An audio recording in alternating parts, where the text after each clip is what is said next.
So, eto na nga mga Hobby Bees today. Sobrang excited namin kasi Christmas party na namin. And, napatapos ko na kila Tia Julie tsaka kay Atos ang mga Panoche Bell na package natin. Ayan. Tia, kompleto na? Eto na, nakompleto na nila. Nasundan niyo yung mga ginawa ko kagabi? Ayan, oh. Ready na ang ating mga Noche Buena package sa mga staff natin. Tia, ready ka na sa inyong presentation. Ate Rose, ready na kayo? Ready na po, sir. Mananalo ba kayo? Hindi po kami nagkakagad na manalo. Basta enjoy lang po kami. Yan ang gusto ko. Yan ang tamang mindset, di ba? Basta mag-enjoy lang kayo mamaya. Enjoy lang po, sir. Meron na kayo outfit mamaya. Meron na po. Mag-ready na kayo maya-maya ha. At pupunta na tayo doon. Ano po, sir? At Rose, Tia Julie, bukod dyan sa ating Noche Buena, mamimigay din tayo ng ham. Di ba? Mayroon tayo nasa freezer, yung marami kong binili. So, maglalagay kayo sa styro, tapos ipapamigay natin doon sa Christmas party natin mamaya, ha? Okay. Thank you. And bukod sa ating Panoche Buena package sa ating mga staff, dahil sobrang mabait nila at saka sobrang sisipag na mga staff natin, magbibigay din kami ni Happy David ng Christmas bonus sa kanila. May nakita kaming, ayan, ampaw na kulay pink, very on brand ng Hobby Bee. Ayan, kulay pink to.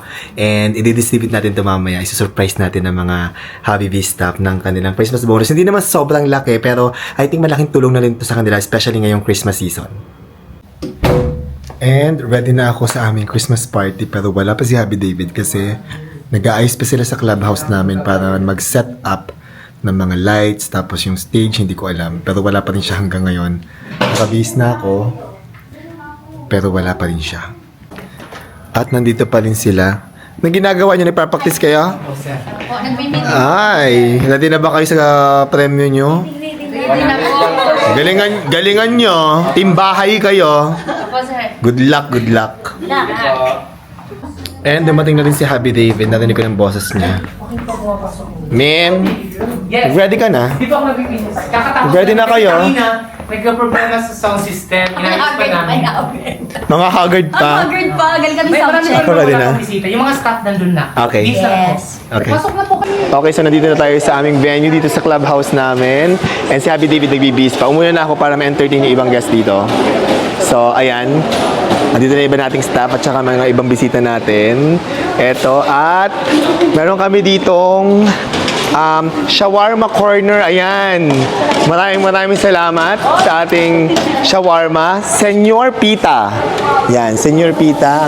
Ang mga taga-barangay Hobby Bee nandito rin. Hello, welcome to our party. Thank you for coming. So mag-start na kami in a while. Ang nililook forward ko dito yung mga prepare ng mga staff na presentation. So, panoodin natin mamaya. And hindi naman ganun kadami mga staff namin. Hopefully mag-grow kami as we grow the business yan. Abangan nyo mamaya mga presentation nila. Welcome to Habibi Christmas Party 2025. Are you guys ready to have some fun tonight? Ayan, gusto mo energy. Green. Ayan. Yellow. Yellow. Okay na, tumalon pa rin. Ready, and...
Bukod sa 13-month pay ng mga staff namin, namigay na din si Happy David ng Christmas bonus.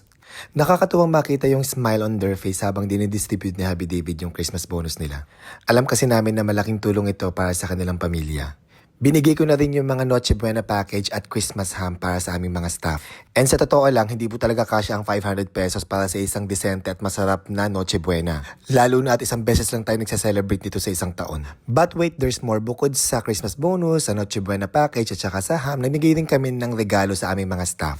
Nagpa-raffle din kami ng mga items at lahat ng staff namin nakakuha at may isang nanalo ng grand prize winner na cash na 20,000 pesos. At ang nanalo ay walang iba kundi si Raynon. Kaso hindi namin nakuha ng video kasi bilang nag-full memory yung aming DJ ay nakakaloka. I just wanna say thank you sa lahat ng staff na patuloy na nagtatrabaho at nagsisipag. Hindi lang, I know you don't do it for us, I know you do it also for your families. Pero pasalamat kami na pinili nyo kami na sa amin kayo magtrabaho. At nanatili kayo, huwag nyo lang sana kami iwan. Tuloy lang tayo. Marami pa tayong plano